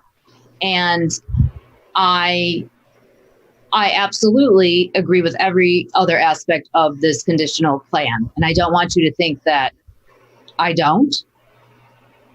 But I think that setback variance is important in the neighborhood where this is going to be built. So what would be the next step? Lauren, can you help me with what? So, and that really depends on the applicant, Mr. Wild. If I can make a suggestion, if Mr. Wild and his client are amenable to it, the board could defer the decision on this reduction to a later date and issue a determination on the remainder of the conditional use approval. And then that reduction could potentially be discussed during the either during or preceding the land development portion down the road after the plans are a little bit further developed. But that would be a decision for Mr. Wild. We would not resist that. I think I would suggest to you that that we believe that the board has the discretion to grant that or not, and whether the board wanted to consider that tonight. And I have heard loud and clear at least one of the responses. I'm assuming maybe there's more support for that. If that's where the board went, a deferral of that decision, I think, is within the province of the board. So we would agree that if the board chose to go in that direction, that would be acceptable to us. That would essentially be a second conditional use hearing when and if the land development. I don't think it would be a second conditional use. I think the board under the ordinance has the discretion to grant that. And so if we agreed that the condition is that it's deferred to consideration at land development, we would not want to have a second conditional use application. Okay. We would agree that the condition is that it'll be considered at the board's discretion in the land development phase. And that would be perfectly acceptable if that's the direction the township wants to go. And the township also has the ability to grant the bulk of the application and deny this particular piece of it. And the applicant can make an application for this piece of it later down the road if that's the direction the board wants to go. I know that and I'm going to open up to the rest of the board and not stop monopolizing it for the rest of the board. But I don't want to deny it at this point. Like I said, I just need a little more time to think about it as well as to research it a little bit more before I have a clear opinion that I feel comfortable enough about to approve. That's my opinion. But like I said, I'm comfortable with passing the rest of this conditional use application, which I would put in the motion. So can I ask fellow commissioners, do you have any comments or questions about my specific request or just about anything with this plan? Commissioner Hull, I wrote down to the setbacks for lots 7, 8, 9, and I had some questions, and you most of them were answered, but you made some good points with the setbacks and the residents that surround it. So I would need some more time to think about that and to figure out that impact as well. So I agree with what you're suggesting we do tonight.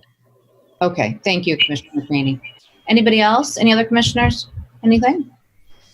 So the only thing we wouldn't be approving is the setback, correct? Correct. Okay. We would be deferring the consideration of the setbacks to land development, the land development phase. Oh, okay. Okay. Because we will have a whole nother hearing like this with in regards to land development. And that's which I thought we would be talking about this anyway, all these kind of details, which was why I'm taken a little bit surprised by it. But yes, we will definitely be talking about it then. Okay. All right. Denise? Yes. The houses that are backed up, the 3 houses in question, are they backing up against the houses on the other side's backyard or to their house? I'm sorry. It's to their backyards. I made it sound like it was to their actual house. No, it is to their backyards. You're right. There is space with their backyards, in which case that may be why it's perfectly okay for us to approve this request. I enlarged the picture so I could see exactly what you were talking about. That's why I was asking. Okay. But I'm fine with your decision. Okay. Thank you. I appreciate that. Okay. So do we have any requests for public comment? Yes, we have 2 callers. I'll bring in Jim first. Okay. So Jim is now in the room. Great. Hi, Jim.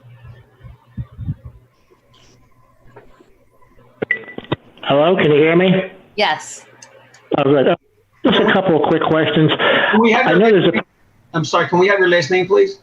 Jim Genst. Could you spell that? Euenst.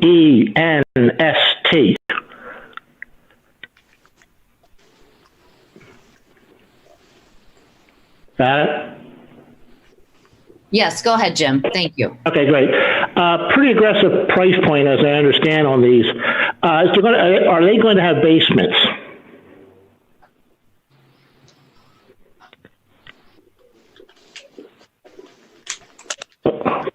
Rob, can I direct that to you? I'm sorry, what was the question? Are the houses basements? Most likely. That's not really an answer. I think when you're telling me you're going to get $500,000 on these houses, better put a basement in, or you're going to get, I don't know, much lower, 270-ish maybe. 350 tops. Well, they're not going to be $500,000, I don't think, but that would be nice. I think they're going to be in the 400s, and that's going to depend on the client. Okay. Another question. Very frankly, it'll look like crap if you allow fences and sheds. So a word to the wise, say that you cannot have those in your HOA documents. And at least you'll be able to control that for the first 5 houses that you sell. I mean, once you sell 5 houses, you lose control. But, you allow fences and sheds, you can have a really crappy looking neighborhood there. Thank you, Jim. Jim, did you have any other questions? I have one more question. In terms of parking, and this is historic, but the physical therapy place at the end of the street, prior to them buying the house next door, promised not to park on State Street when they had an expansion plan, but in fact they parked about 14 cars on State Street. They went all the way up State Street parking and then turned on the Jackson. So the fact that you're going to add 20 to 27 more cars to a very small street, you got to make sure that the PT place across the street doesn't decide to change their mind. You can't have commercial running into residential. Right. Thank you, Jim. We appreciate it. Okay, that's all I got. Thank you, Jim. Have a good evening. Do we have another caller? Yes, we have Joe in the room now. Joe's up. Great. Hi, Joe. Yes. Hi, how are you, Commissioner? Good. How are you? Very well, thank you. Great. Joe, if we get your last name, please, and spell it. Sure. It's Devlin. It's David, Echo, Victor.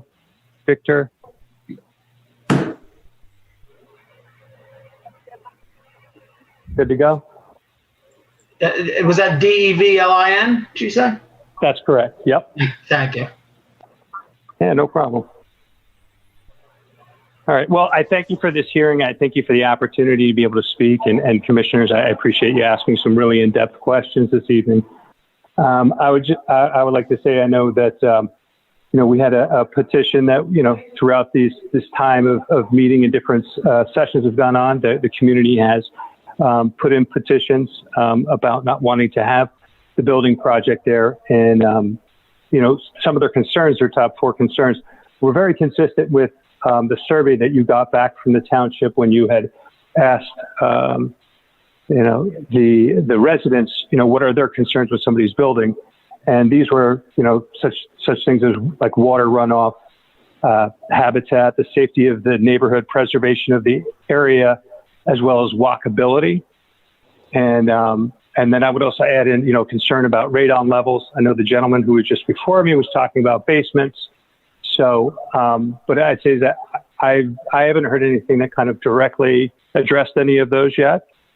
And, I just want to chime in and say, I agree with, going back and right now kind of taking a look at, rather than giving them the provisional usage to lessen, that property boundary, because with the with a review that the county did on this property, one of their things that they said was that there was too much building for this property. So I think that kind of lines up exactly with what some of the commissioners are questioning, and it sounds like that would go down to the land development. And then I think just really the last thing I would say, and maybe this is more of a land, I would have one more question, which would be that, is this already been predetermined, like what the price point would be for if this passed? How much money would the township be reimbursed for the amount of like trees that they would be taking down?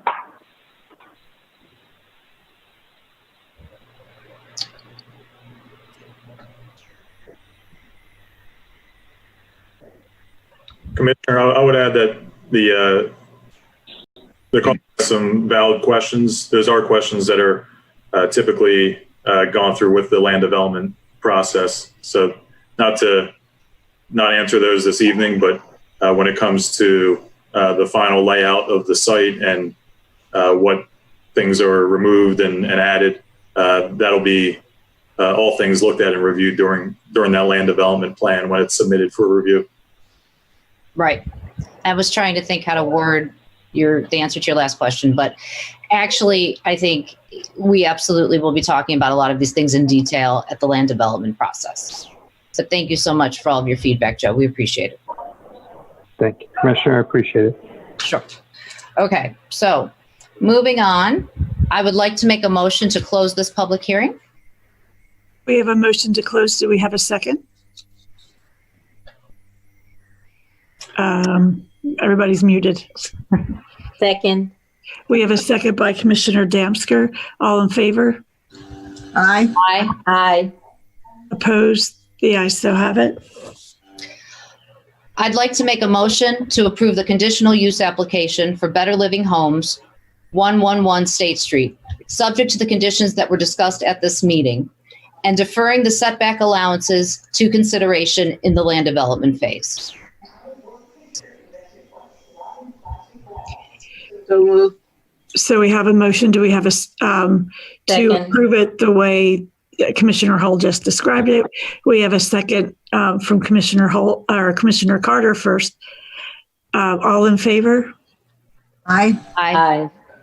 And I jumped the gun here. Was there any public comment on that? There's no public comment. Okay. So we're all in favor. Opposed? The ayes so have it. Thank you very much, everyone. Thank you. Thank you. Thank you, gentlemen. Thank you so much. Thank you. Good night. Good night. Good night. Moving right to- I understand, board, you're finished with me now? Correct. All right. Have a good evening, everyone. Take care. Thank you. Mark. Thank you. Okay, moving right along to the departmental reports. Item number 13 on the agenda, the MMO presentation by Sandra. All right, I'm just being funny now, guys. You see how fast I was talking? Okay, I'm sorry. Sandra, would you like to give your presentation? You made me laugh too hard, so I will talk quickly. Here we go. Okay, so the MMO is the minimum municipal obligation. Every 2 years, we have to have a calculation prepared by our actuary, who is Chuck Freelander with Municipal Finance Partners. This year, he calculated our 2019 actuarial valuation for the police pension at $653,006. This represents a reduction in the pension calculation or the MMO calculation of $65,169. This is due to some expiration of the 2005 investment loss amortization. So what happens through time, police pensions are calculated with a 15-year look ahead of what's going to happen and what we think is going to happen by actuaries. And as like losses in the market occur, when we get to like 2028, we'll get rid of the 2008 losses. That'll be a good year.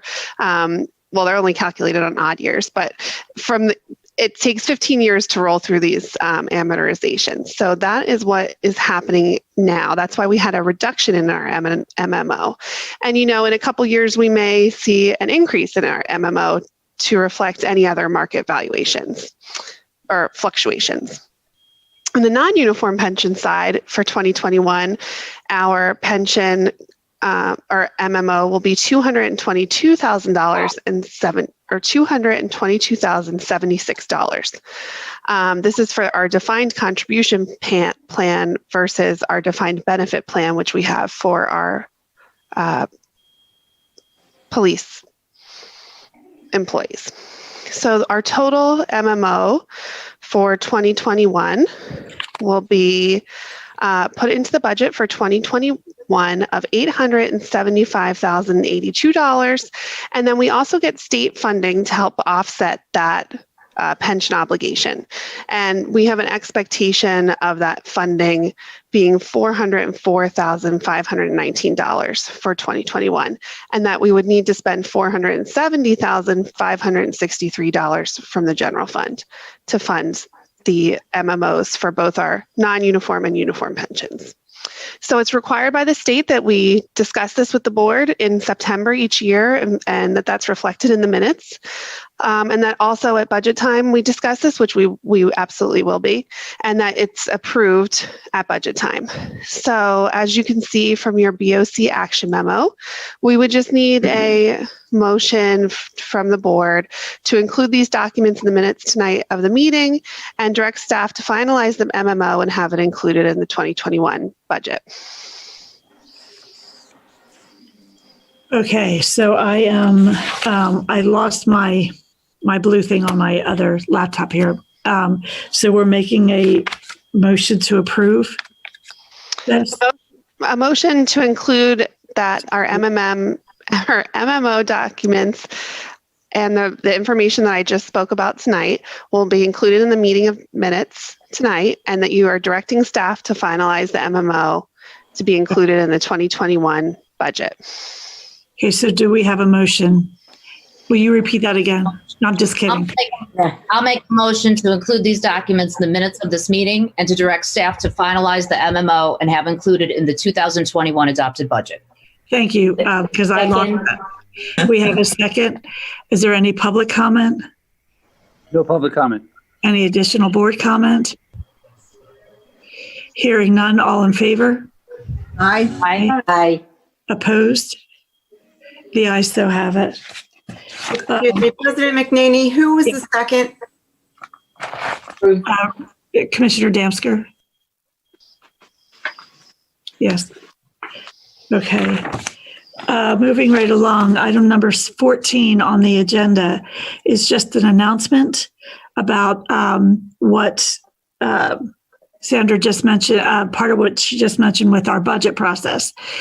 We will be hosting budget work sessions here at the Township Building in our public meeting room on the following dates: Tuesday, October 13th, 2020 at 5 p.m., Thursday, October 22nd at 6, and Thursday, October 29th at 7 p.m. And the public is invited to attend, but we will be following all the protocols for the COVID, including wearing masks 6 feet apart and all the other protocols. So they will be followed for those meetings.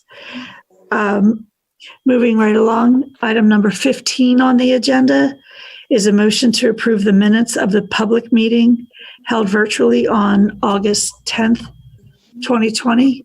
Do we have a motion to approve? So moved. We have a motion. Do we have a second? Second.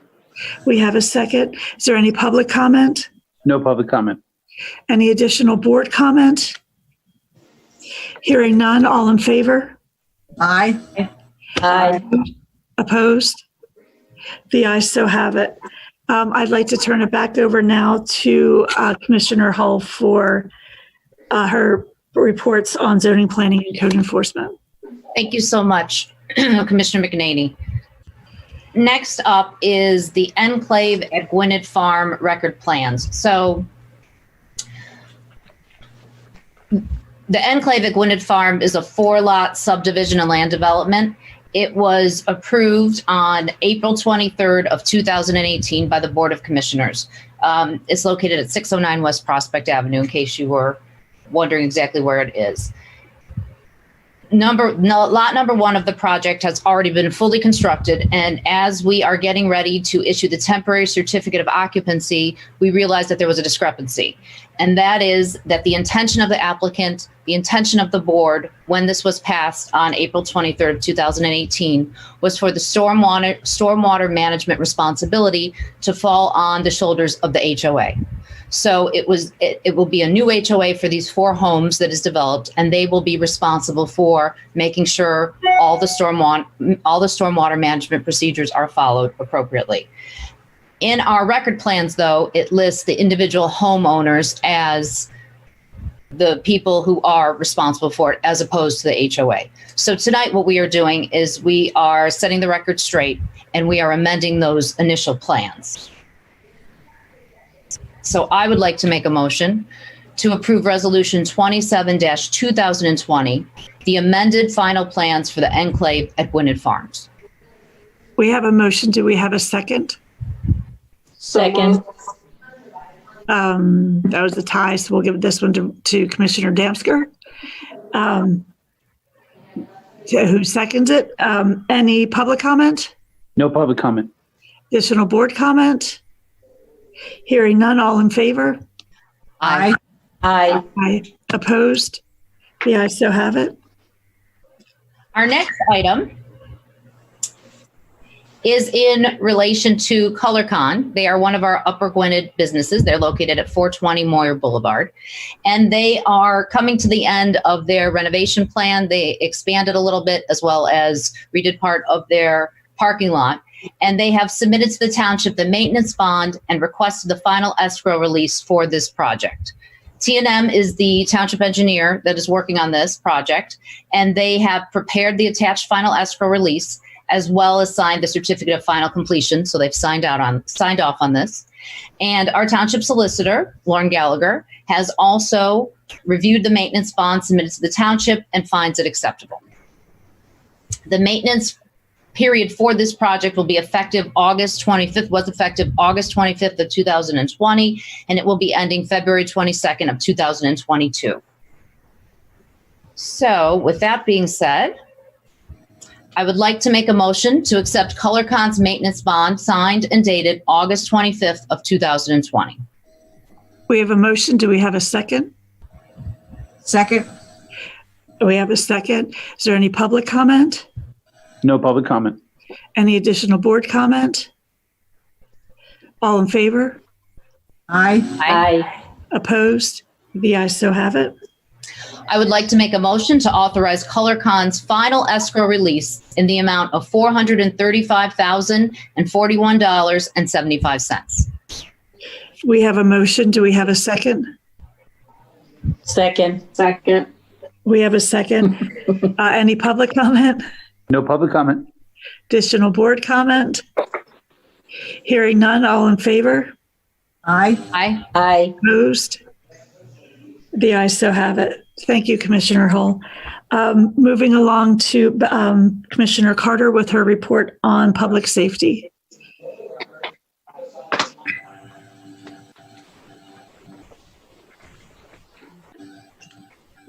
We have a motion to approve the emergency declarations dated September 21st and September 28th, 2020. So we have a motion to approve the emergency declarations. Do we have a second? Second. We have a second. Any public comment? No public comment. Additional board comment? Hearing none, all in favor? Aye. Opposed? The ayes so have it. Are any of the firefighters in the waiting room? Chief Eric? No, we have no one in the waiting room. Okay. All right.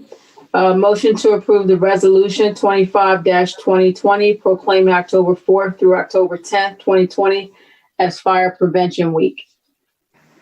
So we have a motion to approve. Do we have a second? Second. We have a second. No public comment, I'm assuming? Public comment. Okay.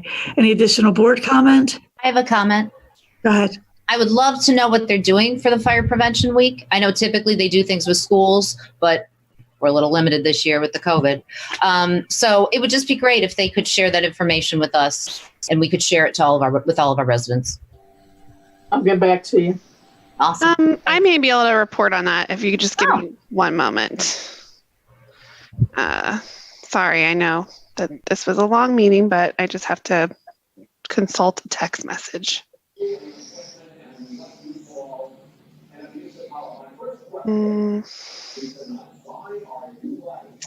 I think that they are doing something virtual. They're participating in a video with other. I had like a conversation. I'm trying to see if it was in a text You know message. what? You told that's right because Yeah. I think and it's either with a bunch of area departments, like they're getting together to produce a video that's going to be played in the schools.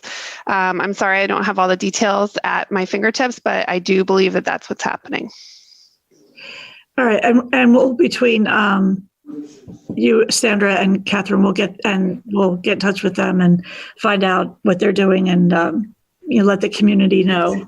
Yeah, what's happening. You should definitely let everybody know about it. Thanks, everybody. So we had a motion, we had a second, no public comment, we had board comment. So all in favor? Aye. Aye. Aye. Opposed? The ayes so have it.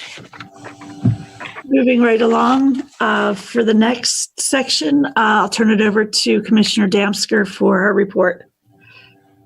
For Public Works this evening, I would like to make a motion to approve payment to Alan Myers for the 2020 roads program in the amount of $457,372.83.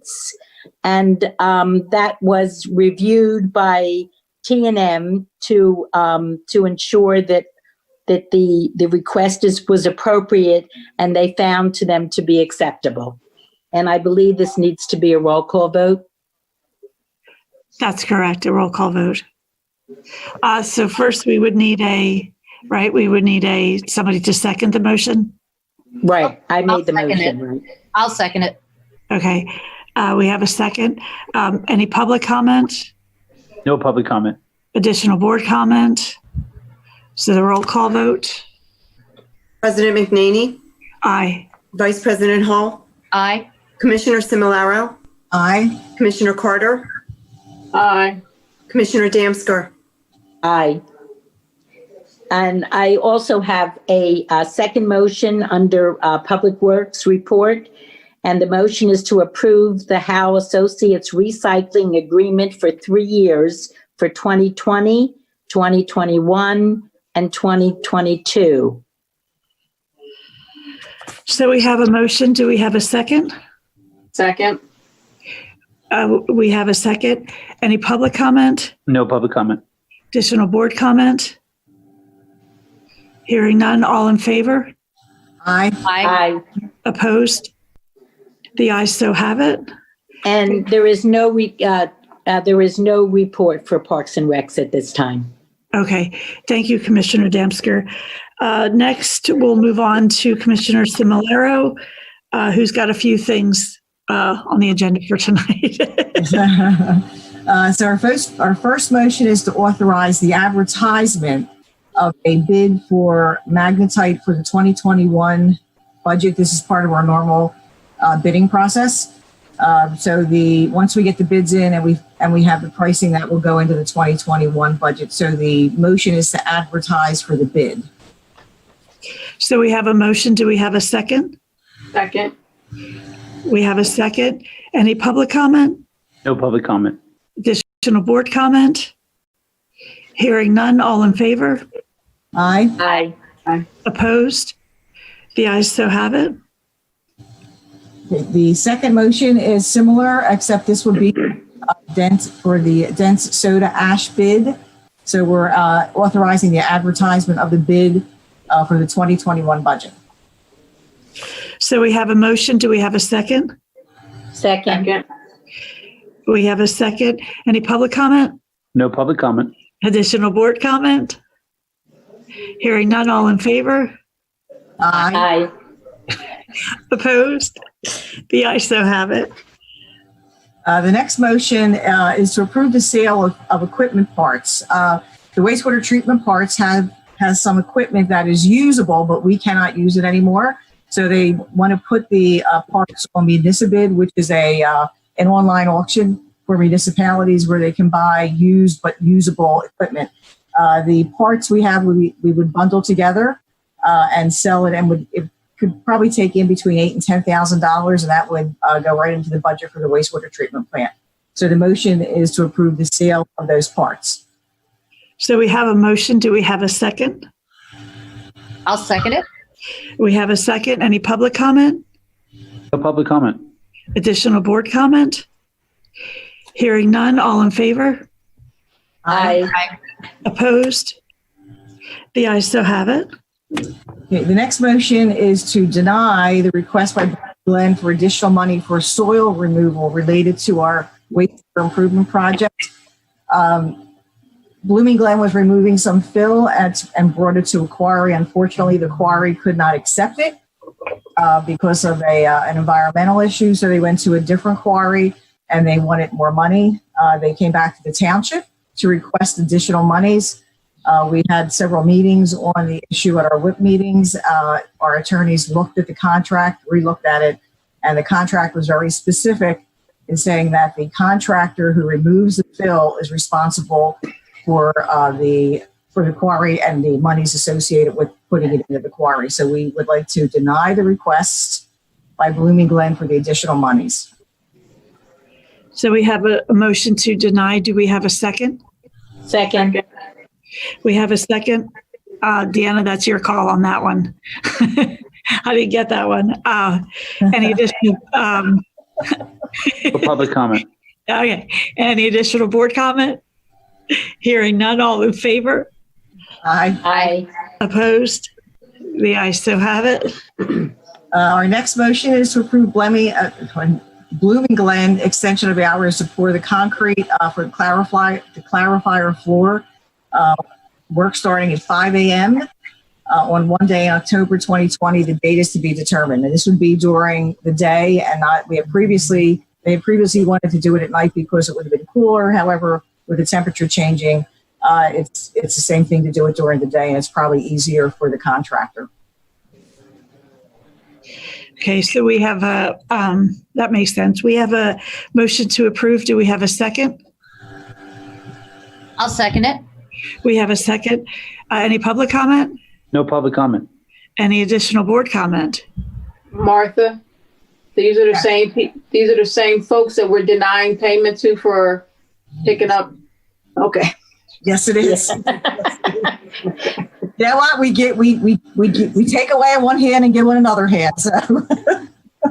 Just making sure I read the name right. Yep.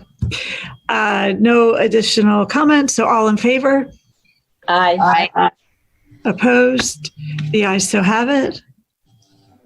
And our last item under wastewater treatment is a motion to authorize the bid for the chemical feed systems at the treatment plant. This is part of the recovery from the tropical storm Isaac. This is the authorization for the bid for the chemical feed systems. So we have a motion to authorize the bid. Do we have a second? A second. We have a second. Any public comment? No public comment. Any additional board comment? Hearing none, all in favor? Aye. Opposed? The ayes so have it. Thank you, Commissioner Similero. Thank you. Moving right along. Item number 29 on the agenda is a motion to approve the August 2020 open invoices. We all have, that was included in our packet. We had time to review. Is there a motion to approve? So moved. We have a motion. Do we have a second? I'll make a second. We have a second. Any public comment? No public comment. Additional board comments? Hearing none, we'll need a roll call vote. President McNaney, Aye. Vice President Hall, Aye. Commissioner Similaro, Aye. Commissioner Carter, Aye. Commissioner Damsker, Aye. The ayes so have it. Thank you, Deanna. Next, we have a motion to approve the August 2020 paid invoices. Again, they were in our packet for our review.